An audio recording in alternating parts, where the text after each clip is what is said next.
राजधानी recording studio Belwatia.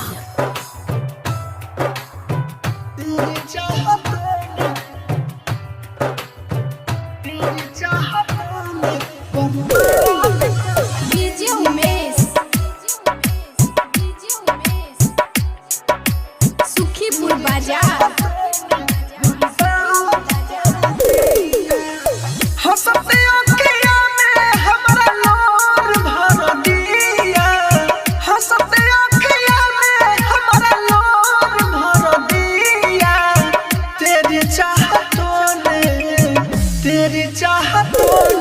बर्बाद कर दिया, तेरी चाहतों ने बर्बाद कर दिया।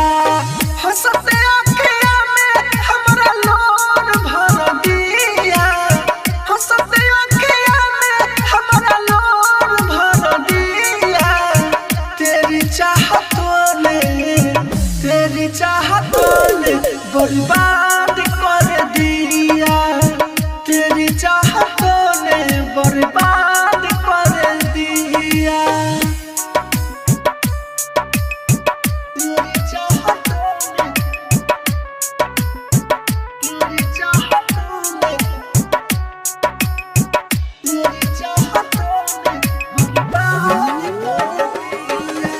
डीजे उमेश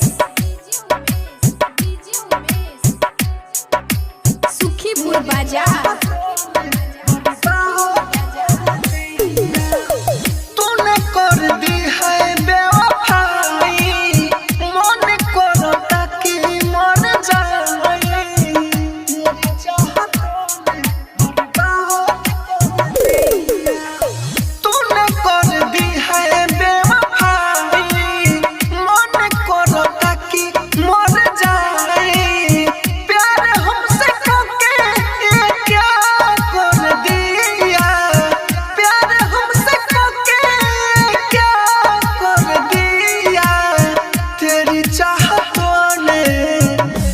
चाहतों ने बर्बाद कर दिया, तेरी चाहतों ने बर्बाद कर दिया। तेरी चाहतों ने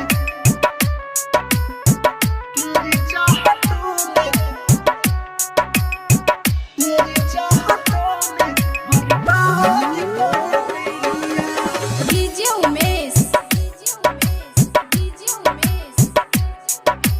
सुखीपुर बाजार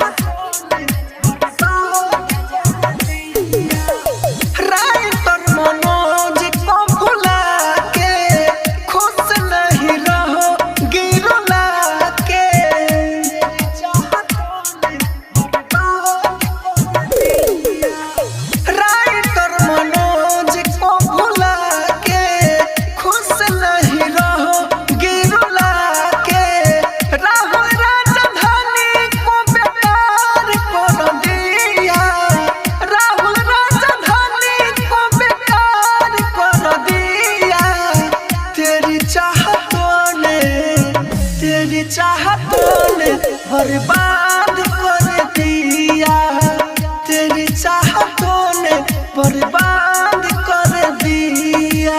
राजधानी डिजिटल रिकॉर्डिंग स्टूडियो बेलवतिया।